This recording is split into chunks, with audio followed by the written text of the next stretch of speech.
Everyone says EQ and compression are the two most important components in mixing, but how true is that? Let's break it down.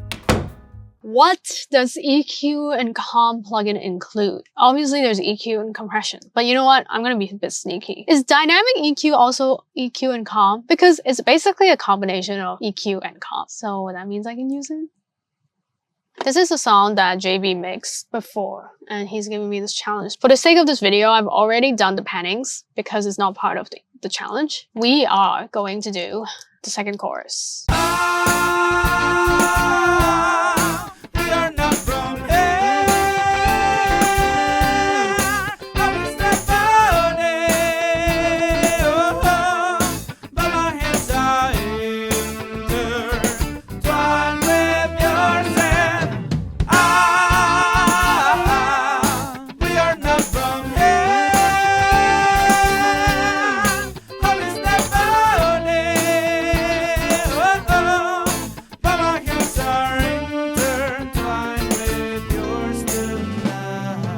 The moment I hear it, there's already like a few problems. Like I could barely hear the bass. No weight at all. Like everything's just like floating on top, kind of like a cloud. There's much needed compression on the vocals, much needed compression on the drums. The drum is not hitting hard at all. So I do have references, and JB has very, very nicely provided some references for me, but we can't play them. Copyright issues, sad life. But I'm gonna still show you what I have. I think this one is really like the closest one.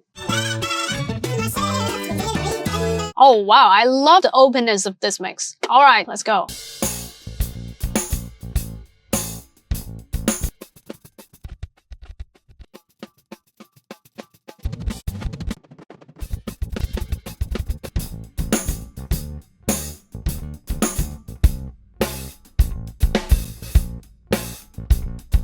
Moving on, let's get the bass down.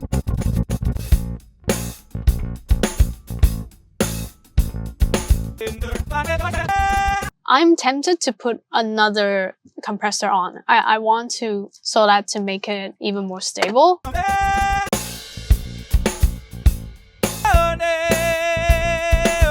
Okay, vocals.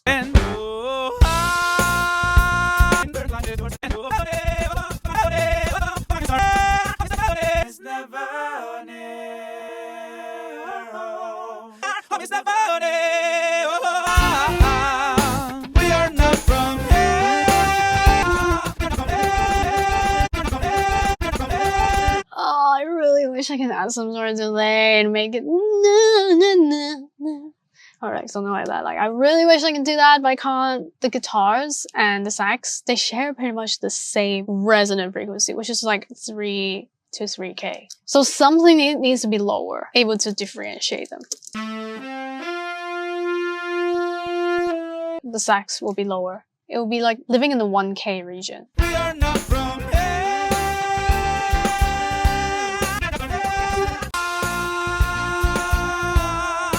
We are not from here. How is that Mama, here's surrender with your sin. We are not from here. I think that's it. I think that is the best I can do. Let's leave this and send it. Send it. Okay, let's see how far you've come with just EQ and compression. Let's hear the before and after. Let's listen to the before. So I have the raw mix here. We are not from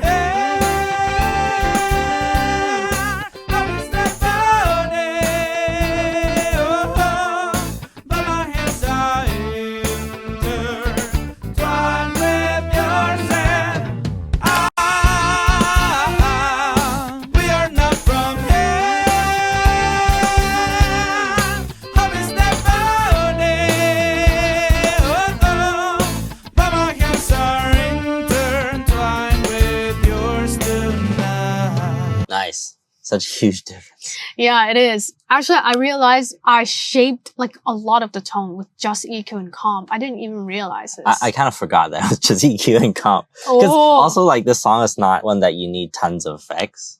True. So I kind of like forgot. I actually thought you put saturation on the bass. I was like, why is it so like... Oh, I'll show you later. I realized like EQ and comp is really, really like the foundation of mixing. Even though there is like me using the multi-band, which is borderline not EQ and comp. It's EQ and compression combined together, but it's still something manipulating like the dynamics and the frequency response. And I realized EQ and comp is so important in a mix. We'll let you pass. Actually, my original intention was pure static EQ and compression. But actually, it's not a bad thing that you use multi-band compression and dynamic EQ. Because I think if you're someone who, like, you feel like you have a really good grip on EQ and compression, you want to, like, take your mixes to the next level, I think multi-band compression and dynamic EQ is the next step. So maybe it's a good thing you used it. But if you want to know about the fundamentals of EQ and comp, we have compiled the EQ and compression cheat sheet for you. Truly, EQ and compression is the foundation of a whole mix. As you can hear, it's like almost 80%. And actually, JVP thought our mix was done. But it's not. If you want to nail the fundamentals, click on the link in the description box below to get it. I'm so curious what you've done in this mix. So you said you thought... I actually thought you put saturation on the bass. Oh yeah, so I'll let you know what I've done. Wait, before we get into the details, should we describe what we hear, the difference? Oh, okay. Because I think this is the interesting thing. We all know that EQ deals with frequency balance and compression deals with dynamic balance. But actually what I hear, the result is much more than that. I hear depth, I hear separation, I hear groove. You know what I mean? So maybe it would be helpful to describe what we hear. Okay. I think for me, the first thing that I will notice is how much more energy there is. And it's just EQ and comp. Yeah. You know how... Yeah. I think a lot of people think energy, saturation.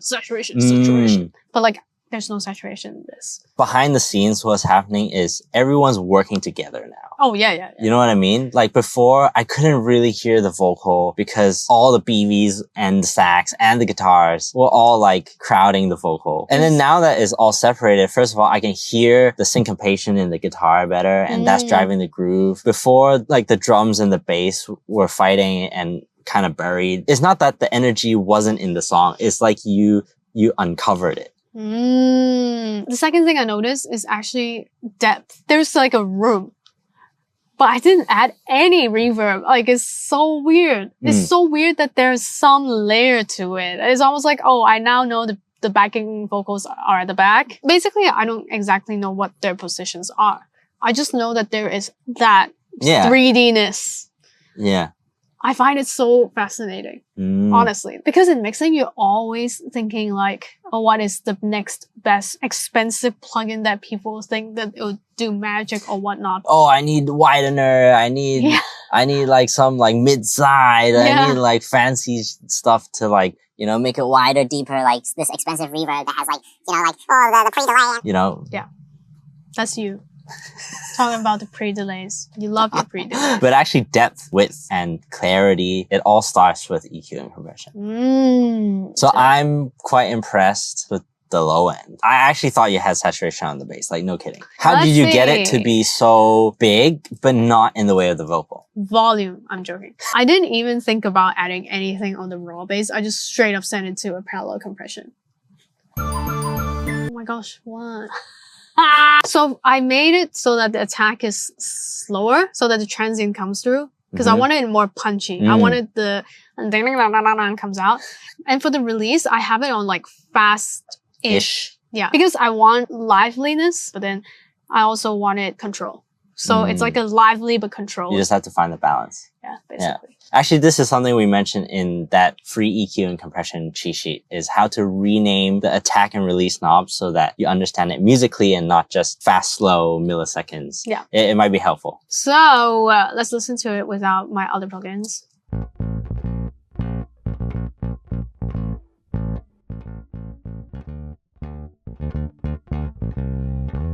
So I feel like your saturation vibe actually comes from the parallel compression. You found a way to cheat. Yeah. Well, actually, after I did this, I was like, oh man, why should I have saturation? But actually, I just did this. Like, look at this. Wow. Because I needed that. Yeah, you needed the attack to like drive. Yeah. I just wanted the tone because I was like, oh, I wanted some saturation, but I couldn't. So that's the only way I can have it. It's to have another type of compression. I like that this attack is faster than my parallel compression attack.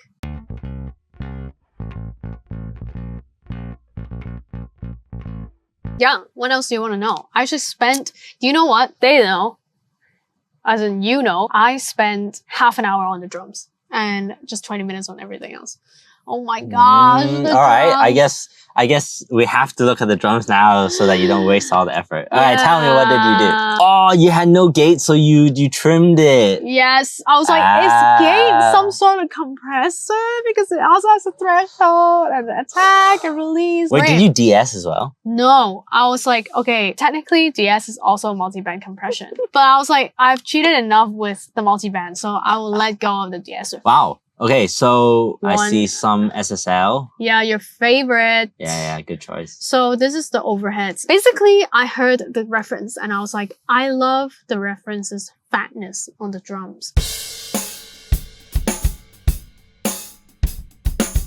To me, that sounds like paper. And I couldn't get that fatness that the reference has. So that was my goal, was to make this drum kit fat. Fat with a PH, the kick. Before, after. Yeah, I love the kick. Thanks. Super Let's look at the kick. So actually, I also did some balance. I know it's not a part of EQ and Calm, and I should have balanced everything before I did all the EQ and Calm. Hey, I think our next video is about that, so. Oh. 東睇少. Wait, my ears. This video comes after your static balance.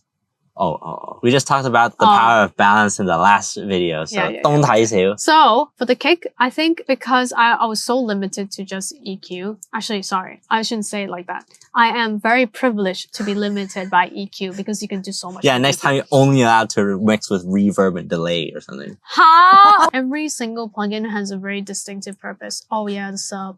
You just kept the sub. Okay. Yeah. Oh, and resonance. Got rid of it. And then this is like the snare bomb. Just took out the sizzle. And then for the toms, I wanted the beater and the dong dong dong.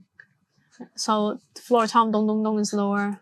The body. That's what dong dong dong means. And then this punchier treatment for the toms. It's so funny, like I didn't mix it, but you opening all the plugins, I can see your thought process in the things you did. Like it's so obvious the purpose you're trying to Yes, do. I think purposeful mixing is very important, especially with EQ and Calm. I think the more purposeful you are, the less you do is actually more. Yeah, you know, like Xiu Ming, engineer, is like, you know, you throw on EQ, oh, let me try this, try that, try this, try that, and then like, oh, why is it so muddy? Try this, try that, try this, try that. And then like sooner or later you end up with like 10 plugins on there and you're like, what's going on? But then it can be as simple as this. Oh my gosh, I'm not so like most of these things, like 2, 3 plugins, 4 plugins, 1 plugin, and just because you know what they're doing, simple. Yeah. I also want to share that I'm very surprised that I didn't have to put a lot of plugins on the vocal to make it sound decent. Honestly, this singer, he has a very honky, like high, harsh tone. I remember. I felt like, wow, it's the first time that someone is like too cut through. Yeah, even before, it's like, he's also really cut through already. He's like cut through and not cut through at the same time.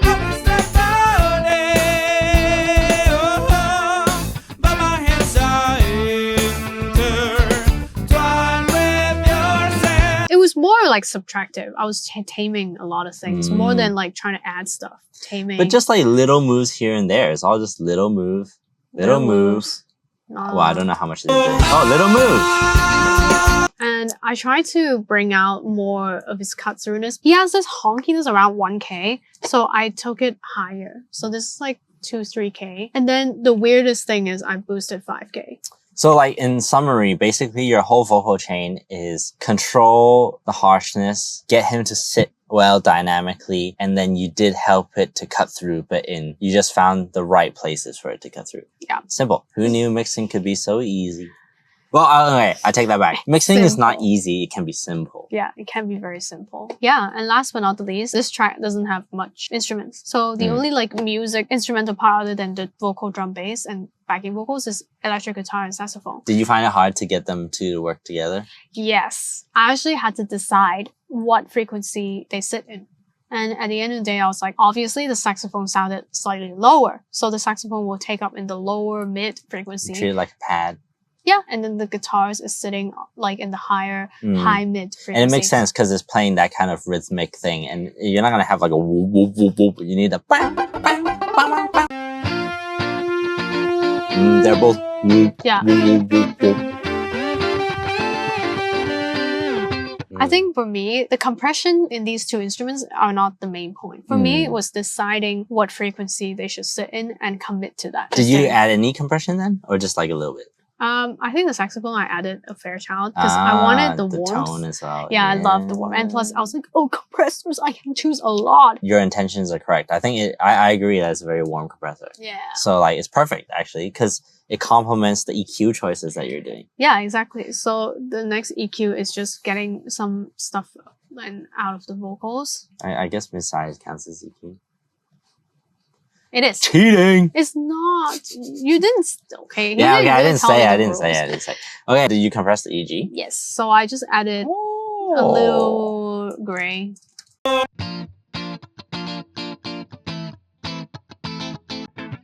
Just a control. I didn't add Yeah, no need. So distorted.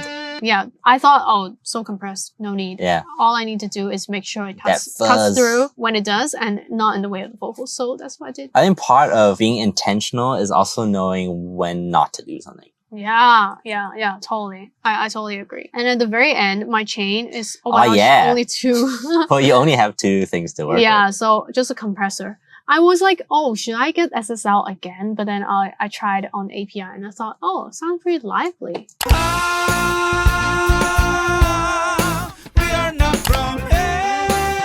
Wow. Yeah.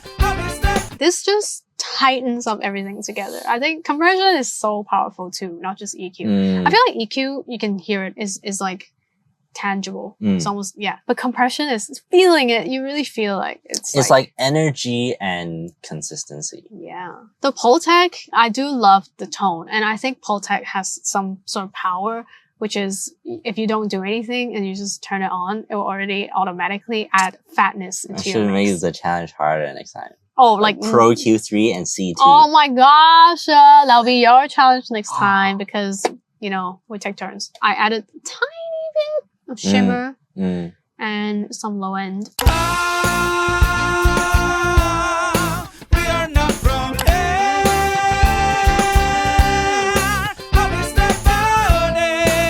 Actually, another underrated thing that I want to say is how you separated the cymbals and the vocal. You let the cymbals be the 10, 12K and you let the vocals be the high mids. I thought that was really good. Because if you have both like really high mid or like really airy, it starts to get a bit fatiguing. Oh, yeah, for sure. Yeah. Also, I kept mentioning when I was doing it, I was like, I wanted that vintage vibe, but I can't get a tape emulation. So I'm just going to have to do it the frequency way. I actually tried to make the drums vintage vibe, but even though I cut that away, the cymbals are still the highest thing, but it's okay. Like, I think it's naturally set that way. And I think because naturally the recording was already like that, I didn't want to twist it to try and make it another thing. So at the same time, like, think about how these instruments originally were placed and you just enhance what you have. Last thing before we wrap this up. So I mixed this song 6 years ago. Do you have the confidence to compare with 2020 JBP with all the plugins at my disposal? Oh my gosh. You probably had like nice room reverbs and saturation and whatnot. And automation. Hey, you have automation. You never said I can touch balance. It's static. Huh? I assumed that was oh like... my... It's really similar. I like your low end though. There's a bit of a hole in the low mids. Yeah, low mid hole.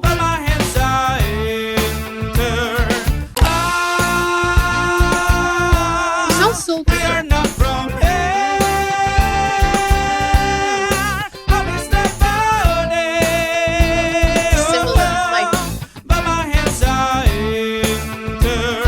I think everything above 200 is super similar. Yeah. Like the cymbals being the brightest thing, the vocal, how much space it has compared to the instruments. I think my mix is missing a bit of low mids. And so you fill that in with the big bass. I'm surprised just EQ and comp is like on par with your mix. I think my biggest takeaway from this is hopefully you're mixing with a mix reference. You're comparing your mix to a benchmark that's professionally done. And if you find that your mix is like 80% there, you know that, you can play around with saturation, widening plugins and different stuff like that. But if you struggle to get it even 80% of the way there, actually the place you should start looking to improve is EQ and compression first. I think that's what I took away most in this video. Nice. I also learned a lot. I realized that when you are restricted to just EQ and comp, it really evokes my creativity. Yeah, this is really a nice reminder for me to not complicate mixing. It can be very simple. Yeah, so what a great experiment. We really proved that EQ and compression really are the fundamentals of mixing. And pretty much if you nail those, the mix kind of falls into place. Would you agree? Yeah, totally agree. And don't forget our EQ and comp cheat sheet down in the description box below if you want to get started and nail your fundamentals. If you have any suggestions for what other challenges we can do in the future, let us know in the comments below. And if you learned something in this video, remember to give it a like, share it with your friends who overcomplicate their mixing, and hit that subscribe button for more mixing content. See you in the next one.